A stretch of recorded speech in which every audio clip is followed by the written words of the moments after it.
Welcome back to Runiverse. I'm Andrew, and today I'm playing Marvel Age of Heroes. This is a competitive worker placement strategy game with a superhero theme.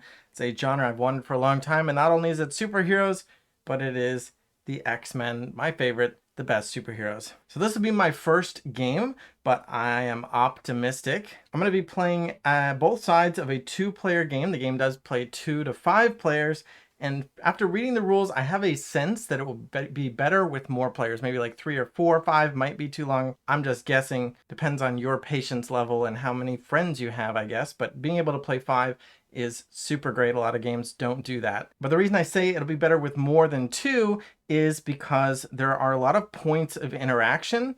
And I'm wondering, with 2 players, will those points of interaction come into play? Specifically, you can create new action spaces for the worker placement mechanism, but you get benefited when someone uses your space. So with 3, 4, 5 players, it's pretty likely someone's going to use your space. You're going to get stuff.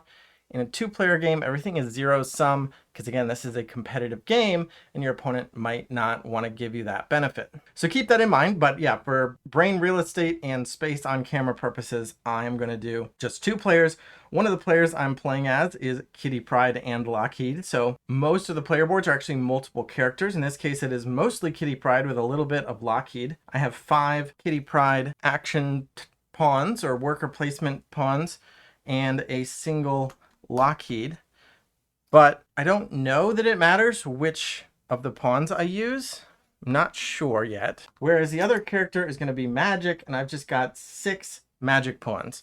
And she's actually the rarity because most of, like I said, most of the player boards are multiple characters in one. There's like Storm and Forge, Cyclops and Phoenix, Gambit and Rogue, Wolverine and Jubilee. So yeah, Kitty Pryde and Lockheed, one of my favorite superheroes. Magik, I like her, but I've really been enjoying her in my playthrough of Marvel's Midnight Sun, so I figured I would choose her to get to the table. I'm playing one of 3 scenarios in the box, but even in this scenario, there are multiple ways to set up. I've got Pyro and Toad over here, but there were like 6 or 8 different starting enemies that could have come out, even in just this one scenario. When I beat either or both of them, a higher level boss will come out, or a higher level enemy, and when that one is defeated, or one of them is defeated, the final boss will come out, and there are 4 different final bosses, again, even just within the one scenario. Once that final boss is defeated, the game will end, and the player with the most points wins. We will be tracking rounds. We're starting in round 1, and things will change over the course of the round. Specifically, this action space, this extraction zone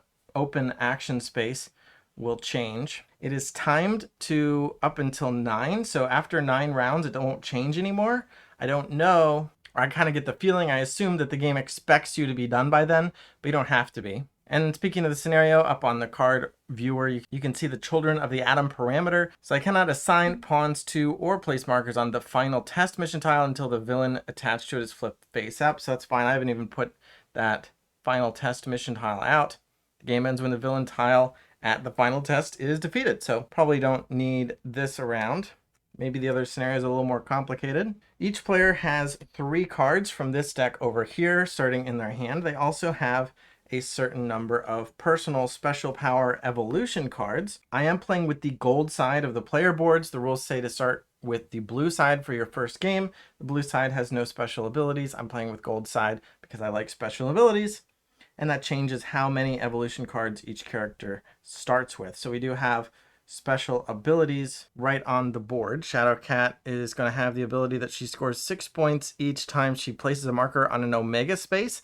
So Omega is a type of damage. And she can also place markers on Omega spaces that already have opponent's damage marked. And these cubes here, she's starting with 2 physical, 2 mental, and 2 willpower resources. So let's take a look at Pyro for a second just to see.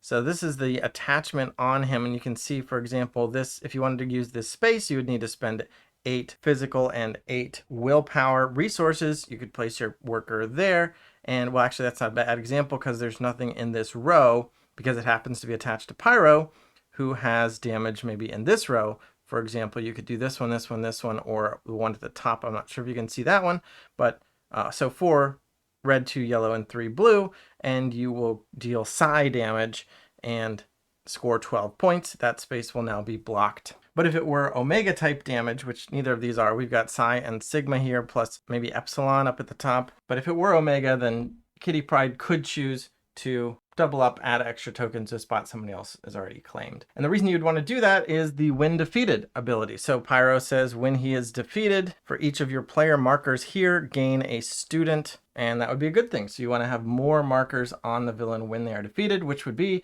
once all of their damage rows are occupied by at least one player pawn. We also have Toad over there. He does have one spot for Omega type damage, 8 yellow and 5 blue resources. Take a look at Magik's ability real quick. She says when you take the play evolution action, you can play 2 evolution cards instead of 1. And she started with 6 of them. Also, for another point of variability, if I haven't convinced you that this game is highly variable, even just out of the box, already, every character is starting with these evolution cards, but this is like a subset of the total of evolution cards for each character. So this is like 6 out of 10, I think, that Magik has.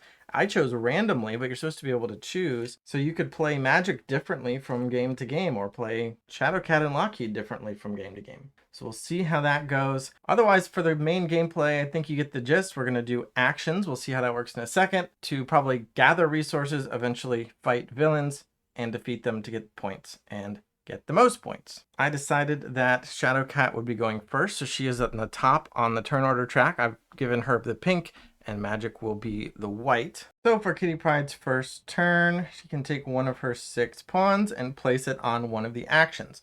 So this is for the mission phase. We're not going to be doing anything down here yet. So she can go to the dormitories and get 2 blue. She can go to the research lab and get 3 yellow. She can go to the danger room and get 4 red. I guess I should try to say willpower, mental, and physical. There are 2 different spaces in Cerebro. One of them will let you play one of your mutation cards. One of them will let you play an ally card. If you play a mutation, you're going to play it into one of your open slots from left, starting with the leftmost one. For both of them, their first spot is free. I mean, you have to do an action, but there's no cost listed. These other spaces, though, have costs printed on these boards, so you have to be able to pay them at the time you want to play into that spot. To play an ally, you'll just put it out into one of these spaces. I'm sure we'll see that soon.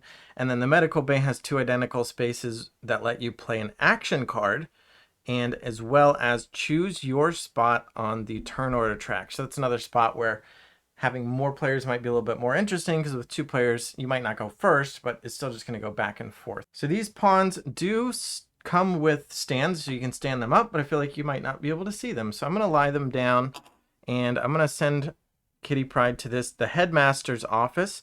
In a 2-player game, there are only 2 spaces here. Both of them, you're going to give up 1 card and then draw 3, or give up 1 card and then draw 2. If there are 4 or 5 players in the game, additional spots open up, but those spots just give you resources. So first, she's going to have to give up one of her cards, one of the 3 she started with, and she's going to give up Holiday Break and just add that to the row. There are room for up to 8 cards here, but I've blocked some of the designated spaces with those villains. And then she gets to draw 3, because she's going to take that draw 3 spot, and she can draw from the row or from the top of the deck. But I think she wants Beast and Pixie, and then 1 off the top here. And I realize I've made a mistake, because I said I picked their abilities randomly. This Magik card says you must have Infernal Mastery in play, and I did not randomly select that one, so I'm going to switch that out. This is a whole tech tree. So this requires Infernal Mastery, and Infernal Mastery requires Infernal Aptitude, and Infernal Aptitude can only be placed on space 4 or higher. So they basically have to be spaces 4, 5, and 6. But I think I want them. So I guess I'm not choosing randomly for Magik. I'm going to have to get rid of Darkchild, because it also requires being on space 4 or higher. And I guess I'll get rid of this one too. So yeah, Magik seems to be very focused on her evolution.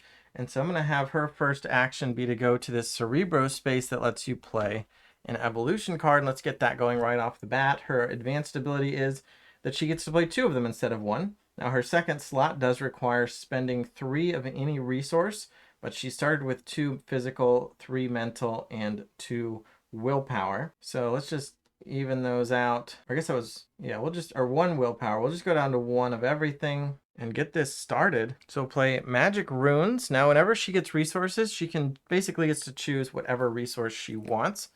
So that white question mark symbol means the one you want instead of the one that it says. So now she can go to the danger room. Instead of getting 4 physical, she could get 4 willpower, even though willpower is theoretically harder to get. So she's got that in play, as well as stepping discs. Before assigning her one of her pawns, you can spend 4 physical and assign her to a mission tile or extraction zone this turn. So normally if you want to fight a villain, you've got to basically you spend an action during the institute phase, which is what we're in now, in order to go to the X-Jet. And then after the institute phase, you play the X-Jet phase, and starting with whoever went to the X-Jet first and working your way down, you basically do another turn sequence, but instead of going to the top row, the institute spaces, you will go to the mission spaces. So you get priority on fighting the villains, or if there happen to be special actions in the extraction zone. So the stepping discs is basically, it seems like you got to spend 4 physical for that, but you get to bypass the X-Jet and just teleport yourself directly to wherever you want to go to fight. So she's got both of those abilities active now, and presumably for the rest of the game. So that's Kitty Pryde's turn again. And she's also going to go to Cerebro, but the other space here, which lets you play an ally. And so that's going to be her turn to play an ally, and the ally she's going to play is Beast. So this is one of the cards from her hand, the one she picked up. It is an ally card. That's the ally symbol in green there. And it gives you 4 mental when you activate it, which is not going to be right now.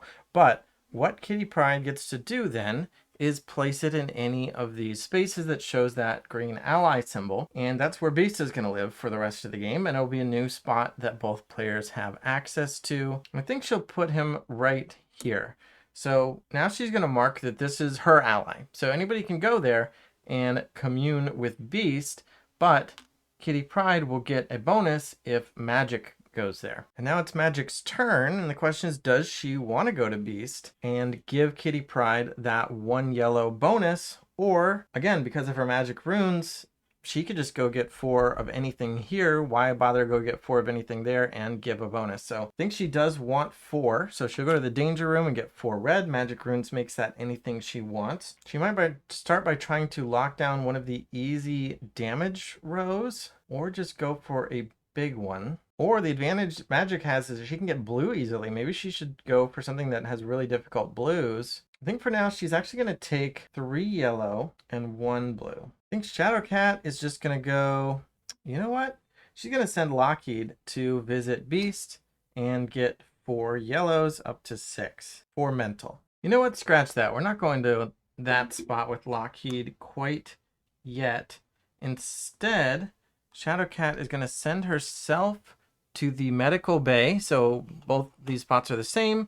She's going to play an event or an action card and place her disc on the turn order track. So she's going to claim first player for next round. And the event that she plays is Secondary Mutation, which immediately lets her play an evolution card, which is going to be Mascot. So after assigning Lockheed to an ally, gain 4 points.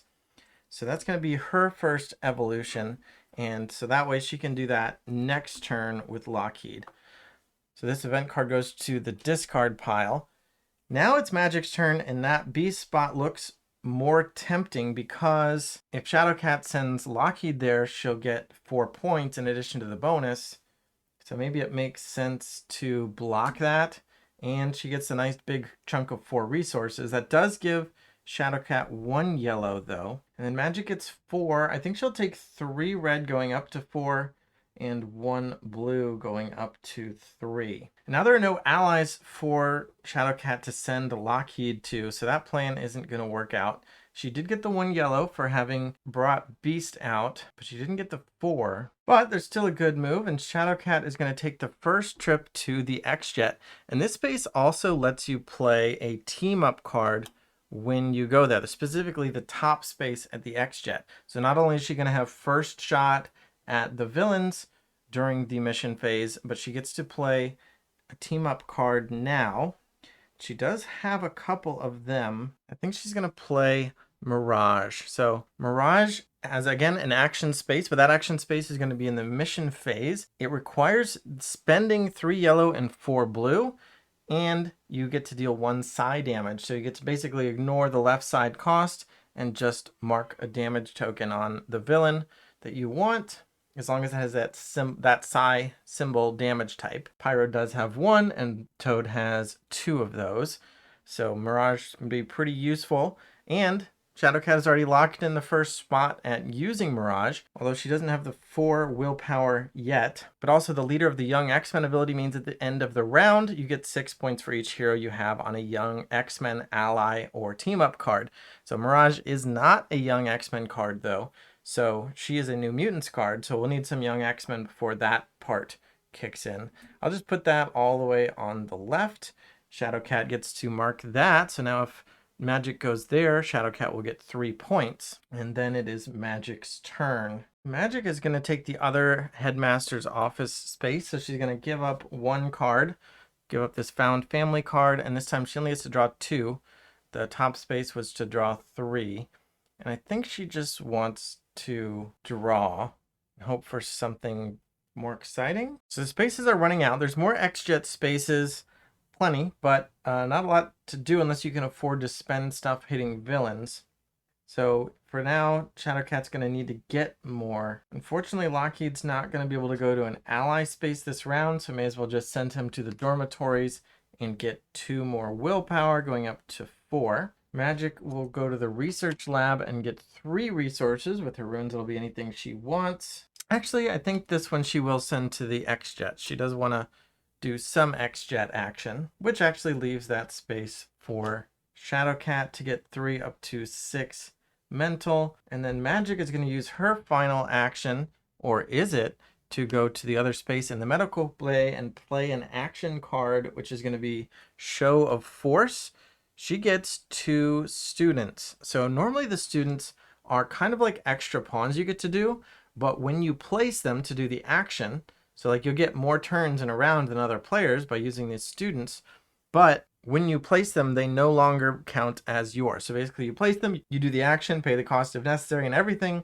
But a lot of the spaces, as you can see, well, for example, Mirage's leader ability, they care about where your pieces are at the end of the round, or some of these special mutation evolution cards care about which pawns you've placed where. The students won't count for that, and they don't count as yours anymore once you've placed them. They just count as an enemy piece blocking a space, just like any other pawn would be that's not yours. So the Show of Force means Magik gets 2 of these, and then you may exchange up to 2 of them from your player board with hero pawns taken from the Institute board.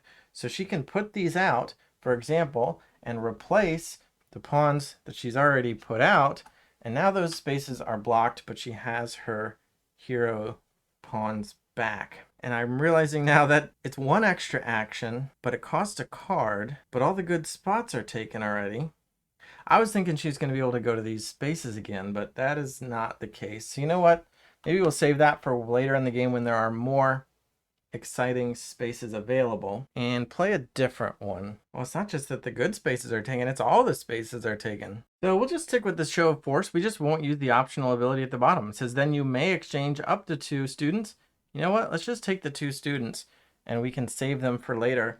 And she's going to have, she only has spots for 2. Shadowcat actually has enough room to have 3 students, but we'll be able to save those for an opportune time later in the game, again, when there are more exciting actions. So now it goes to Shadowcat. She has no pawns to play, so she has to pass, which would mean she would place her disc onto the turn order track. So if you pass early, you actually get to claim a spot on the turn order track, but Shadowcat has already claimed her spot by going to the medical bay earlier, and in fact, Magik just went to the medical bay as well. She should have claimed the only other available spot on the turn order track. There are only as many turn order spaces available as there are players, so we're only using the top 2. Otherwise, they would, if nobody had gone to the medical bay, then they would start claiming those spaces as they pass out of the round. Shadowcat passes, Magik passes, and we move on to the Institute phase. Whoever placed on the X-Jet first gets to go first. Or not the Institute phase, we're in the mission phase now. So Shadowcat gets to do a mission action first. Coming off the X-Jet, I think she will go to Mirage. She has to spend 3 yellow and 4 blue to that. So mental goes from 6 to 3, and willpower goes from 4 down to 0. And she gets to do that action, which is to deal 1 psi damage. And so she's going to take one of her discs and place it on any row on Pyro or Toad that shows the psi symbol. Pyra has 1 for 12 and Toad has 2 for 14 each. And I think she'll take the one that has the higher costs on it.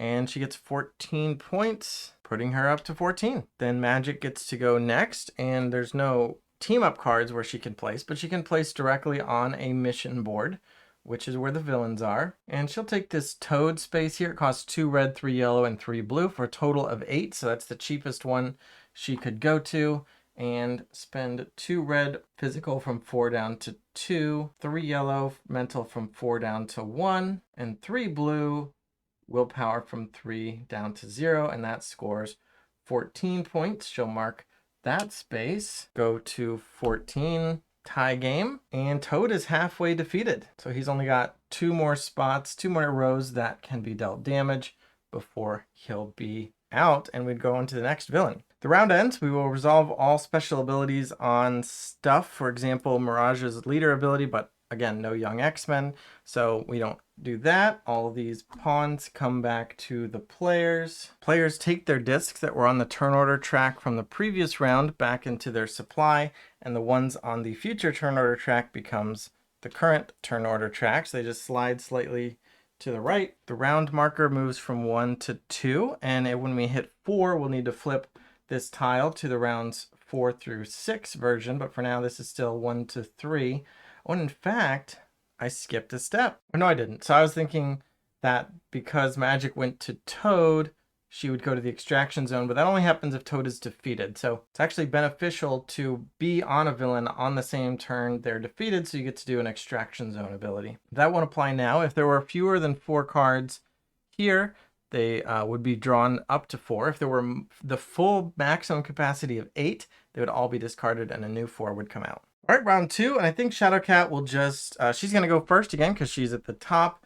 And we're going to go ahead and send Lockheed to Beast in order to take advantage of the mascot ability. After signing Lockheed to an ally, get 4 points. So she gets to jump up to 18, in addition to getting the 4 mental from 3 up to 7. I realized I made a big mistake with Magik's ability in the first round. Magic runes seemed really strong.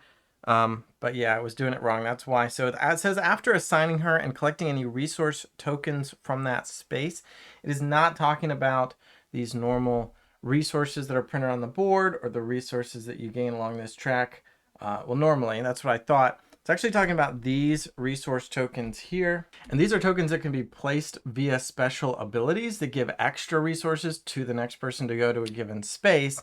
And she can, in lieu of claiming the bonus of the token, so this would be 3 physical or a single physical, she can give up the entire token in order to gain 1 resource of her choice. So not as good as I thought, but I still think she'll go for the 4 resource space. So she'll send 1 of herself here to the danger room and get 4 physical from 2 up to 6. Shadowcat is going to go to the headmaster's office again for the 3 cards. So she's going to give up 1 card in order to get 3. And I think she's just going to take 3 off the top. Both players need resources. I think Magik will go to the research lab and get 3 mental from 1 up to 4, which means the only resource space left is the dormitories for 2 willpower. But I think Shadowcat is going to go to Cerebro to place an ally, and she's going to play Iceman. So this ally gives 6 physical as an action, and she's going to put that into the dormitory. So she won't be able to go there now. She'll mark that as her ally, because most likely Magik will go there immediately, and she will get 6. And Shadowcat did that kind of on purpose because Magik already has 6, and she can only get have up to 10. So she's actually only going to get 4 of that. Magik is still going to do that action, which also gives Shadowcat 1 willpower. But I think it makes sense for both players to follow that sequence. Shadowcat's going to take the top X-Jet space again, which lets her play a team-up card. And she's going to play Armor, one of the cards she just drew. So for a yellow and 4 blue, can deal 1 psi damage. And also Tough plays 2 physical tokens on a space other than this one. So that's some of the tokens you can see. So 2 of these would get put out onto another card and be claimed by the next person to go there. So that's kind of the trade-off. We're getting to deal, I guess, that's considered a cheap source of psi damage. You have to potentially give a benefit to somebody else. Although in a 2-player game, if Magik doesn't jump on it, it could just come back to Shadowcat anyway, or whoever activates it, because currently that's not happening quite yet, not until the mission phase at the soonest, at least in theory. Both of these spaces require 4 blue, and neither players has 4 blue, so Magik is going to go to the dormitories and get 2 of the blue to the willpower. Shadowcat's going to go to the headmaster's office again, this time giving up 1 card to draw 2 only. Magik's going to go to the X-Jet to make sure she gets an opportunity to attack a villain. And Shadowcat is going to go to the medbay to play an action card and lock in turn order. So she'll just take first again. And she can play an event card, which is going to be mission prep. And it just lets everybody get 1 wild resource. So it says you get 1 and then each other player gets 1. So she's going to take 1 blue. And I think Magik will take 1 blue from that as well. Thank you very much. And Magik will use her last pawn to also go to the medbay. She'll claim a turn order space there, play an event card, and hers is training exercise.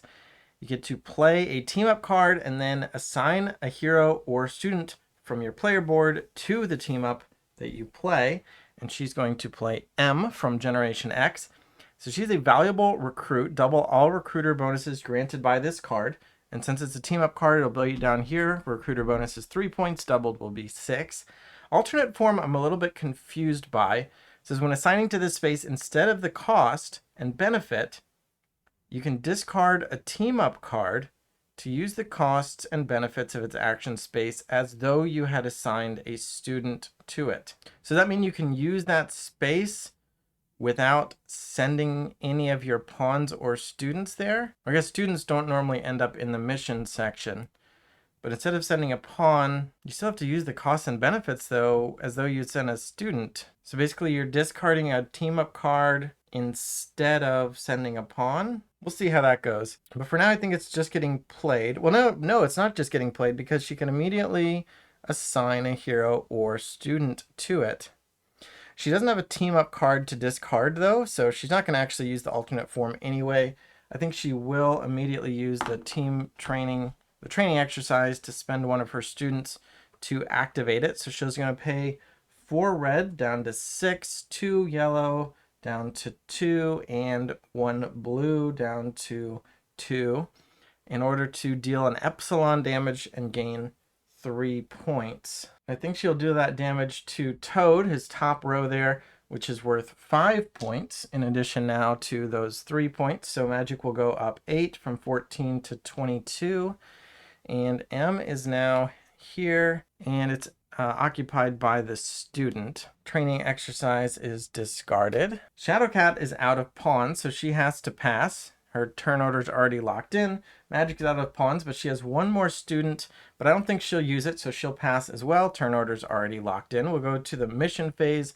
Shadowcat gets to go first, and she actually had planned to go to that exact space that Magik just took off Toad. That was the reason she needed that second blue.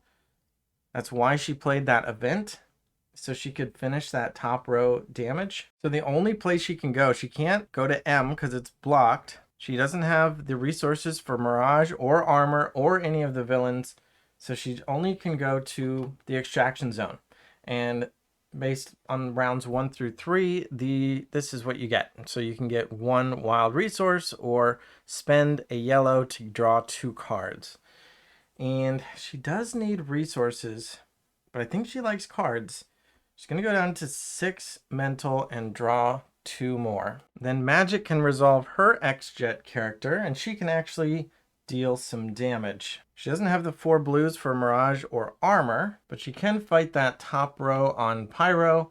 Costs 4 physical down to 2, 2 mental down to 0, and 1 willpower down to 1, and that will score her 5 points, going up to 27. So that will end the round. Each player will take back all their pawns. The student is returned to the supply. These are returned to the players. These slide to become active. We move the round tracker to 3. There's neither fewer than 4 or 8 or more cards, so nothing changes in the Institute deck area. And we go back to the top of the turn order with Shadowcat again. As you can see, the board is starting to expand a bit. Most of these are Shadowcat's cards, so she'll get incidental bonuses if Magik uses her spaces, but for now she's fallen behind on points. So I think she will take the big 6 here, get 6 physical up to 8, thanks to Iceman. Magik will jump on Beast for 4 mental up to 4, and giving Shadowcat 1 mental as well, up to 7. Willpower is still hard to come by, though. To remedy that, Shadowcat is going to go to Cerebro and play another ally. So Magik is really sleeping on playing cards here. But Shadowcat's going to bring out Pixie, and her action space gives 4 willpower. But in addition, you have to place a willpower token on another space. So Shadowcat would like to put Pixie, I think actually here. So the bonus if Magik uses Pixie is that Shadowcat will get to draw another card. She'll claim that card. And I think Magik does want it, though. I mean, despite the downside, she's going to take 4 willpower going to 5, letting Shadowcat draw. I think she can draw from the protocols row or just draw, but she's just going to draw off the top. I think Magik is going to take the card spot this time. She hasn't been using the headmaster's office yet. So she has to return 1 card. She could redraw the same one, but she hasn't played it up till now. Why use it? So she's just going to take 3 fresh ones. Shadowcat really wants the 3 mental. So she's going to go from 7 to 10 there. The research lab. Magik is going to claim an X-Jet spot. She's got a big plan that also will let her play a team up card. So she'll go ahead and play Sunfire.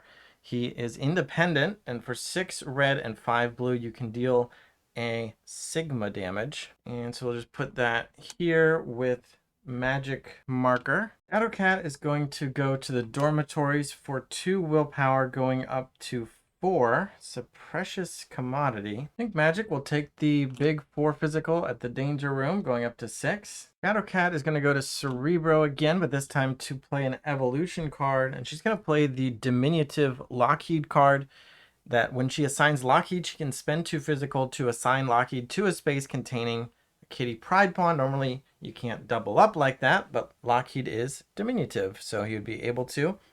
And she's going to have to pay her slot 2 cost on the player board here. 1 red, 1 yellow, and 1 blue, going down to 7, 9, and 3. Then Magik will go to the med bay. Finally, she gets to claim first player.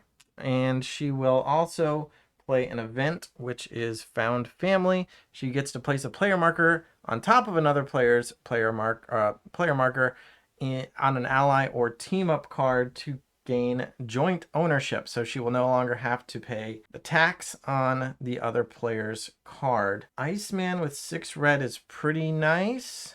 Or the 4 blue on Pixie. Oh, and I totally skipped that. When she went here, she should have had to place a blue token on another space. That was a while ago, but I wonder where she would have put that. Well, I won't place it now because it's been so many turns. I don't know who would have gotten it or how that would have changed things. So apologies for that, but I'm going to place this joint ownership onto Iceman. So now neither player has to reward the other one with anything for that placement. If there were more players in the game, both of the 2 players who had tokens there would gain the benefit when the 3rd player went to that space. But from my understanding of the rules, those bonuses only trigger if a player who doesn't have a token there activates the space, and now there are no players who don't have a token there. Somehow Shadowcat has Lockheed left, which must mean I went twice in a row with Magik, because Shadowcat was first. But I'm going to roll with it, and we're going to use the new diminutive, spend 2 from 7 down to 5 to place Lockheed at a place where Kitty Pride already is, and that's going to be the dormitories for just 2 willpower. She really wants to go up to 5 there. Although I'm not sure why, because she did not send anybody to the X-Jet. But I guess she'll have to do that in the future, because now we're going to go into the mission phase, Magik's the only one there, and she's going to go to Mirage, spending 3 yellow and 4 blue. Mental goes down to 1 left, and willpower goes from 5 down to 1, and that lets her deal 1 psi damage. There's only 1 psi damage remaining, and that's going to be here on Pyro for 12 points, putting Magik up to 39. Magik has done a lot more damage to those enemies than Shadowcat has. And on top of that, at the end of the round, she gets to trigger the leader ability, Leader of the Young X-Men. Mirage is, and so Magik gets to score 6 points for each hero she has on a Young X-Men, which would be here with Pixie, so that's 6 more points, putting her up to 45. Then we pick up all the pawns. When Shadowcat passed, she should have placed a token on the remaining available space. Those rotate out. Magik will be first this round. Speaking of which round it is now round 4, and that's when we flip it. So instead of this tile, we now have this one. So the new extraction zone ability is that you can spend 2 physical to play an evolution card, or you can spend 1 willpower to get 2 students. And Magik is first this time. She's going to grab Pixie, getting 4 willpower up to 5. We won't forget to place the 1 token this time, and she would like to put it somewhere that she wants to go to get it, but that she doesn't think Shadowcat would want to go to. And because Shadowcat has 9 mental, she probably doesn't need to go to Beast. But Shadowcat does get to draw a card, and I think she's still just going to draw off the top. And this is a nice card, so I think she's going to play it right off the bat. She's going to go to the X-Jet to be able to play a team up card in addition to locking in first shot during the mission phase. And her team up card is going to be Psylocke with the Strike Force ability. When you recruit this card, which is right now, you can assign a hero from your player board to a space on a mission tile or the extraction zone. So this is going to give her the opportunity to, not only does she have the X-Jet first shot, but she gets to do a shot now. And that's going to give her an opportunity to spend some of her resources to make room to earn more over the course of this round. Of course, Beast is probably going to be claimed, but if she could spend at least 1 physical, she could go to Iceman and get the maximum benefit there. She was planning to do the Omega damage on Toad. None of these 3 team ups are particularly useful right now because they do either Psi or the Epsilon damage. I've been calling this gray circle with the 3 stripes Epsilon. I don't know what that's supposed to be or not be, but that's just what I'm calling it. The rules actually just refer to them by color, so that's actually just called gray damage, but I'm going to call it Epsilon still. But yeah, there's no Epsilon or Psi damage spots available, only Sigma or Omega.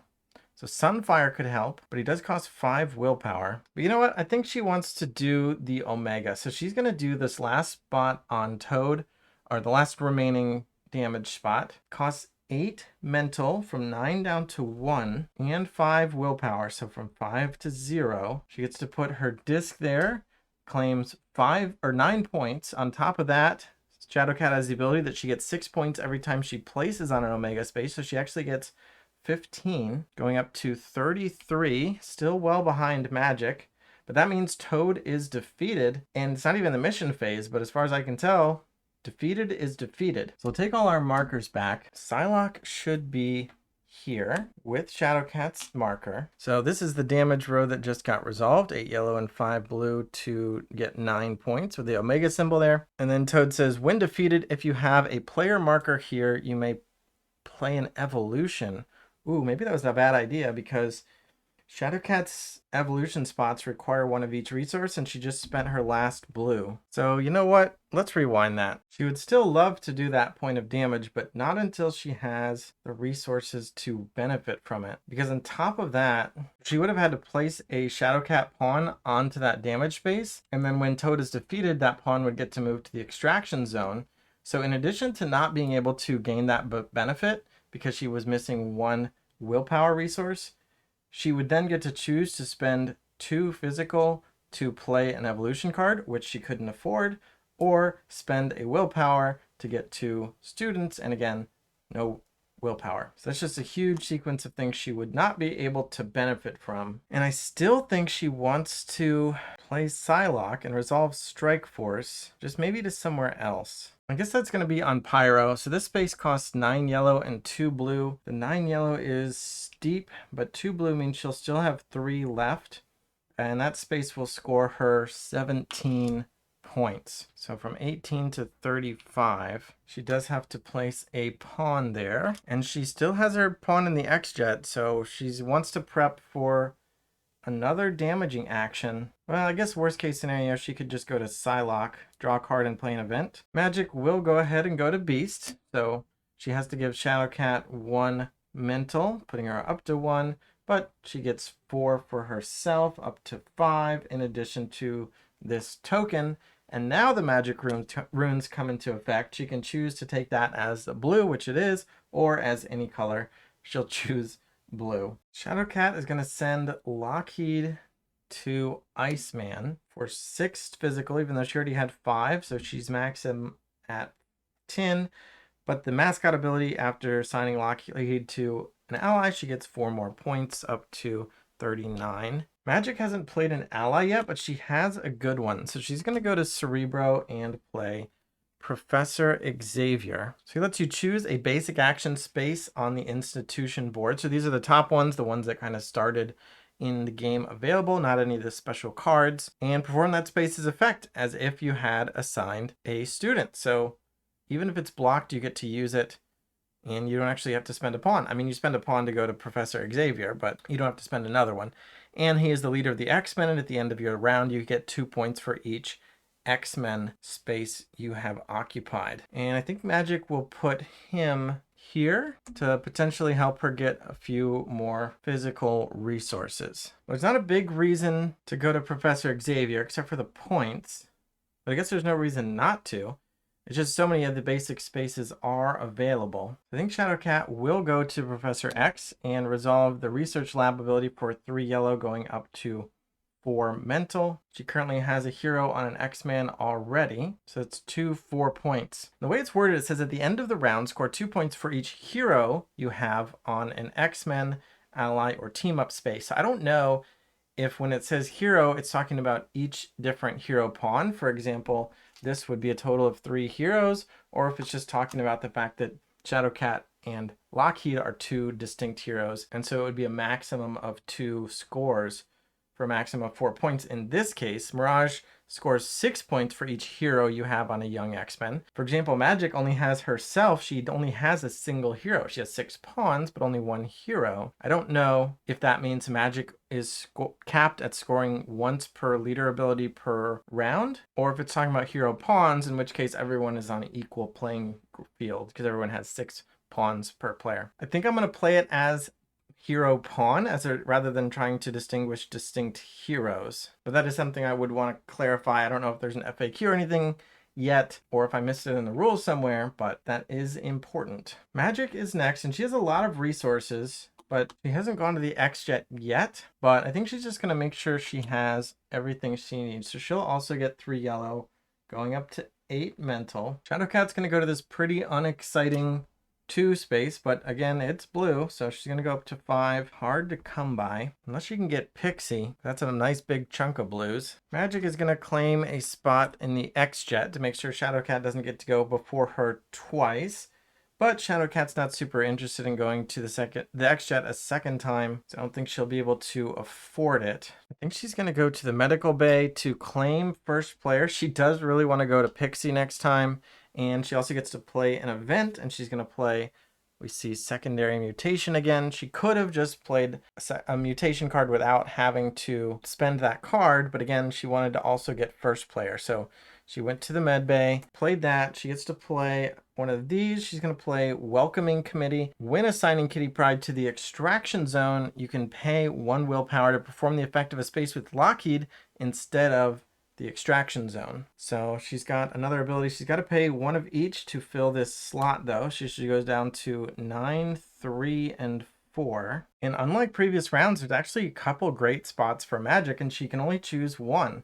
That's not totally true. She does have a student she could use. Shadowcat is passed, or she will have to pass. So Magik is going to go to the headmaster's office, and the top row spot hasn't been used yet. Lets you draw 3 cards after putting one of your cards into the Xavier Protocols row.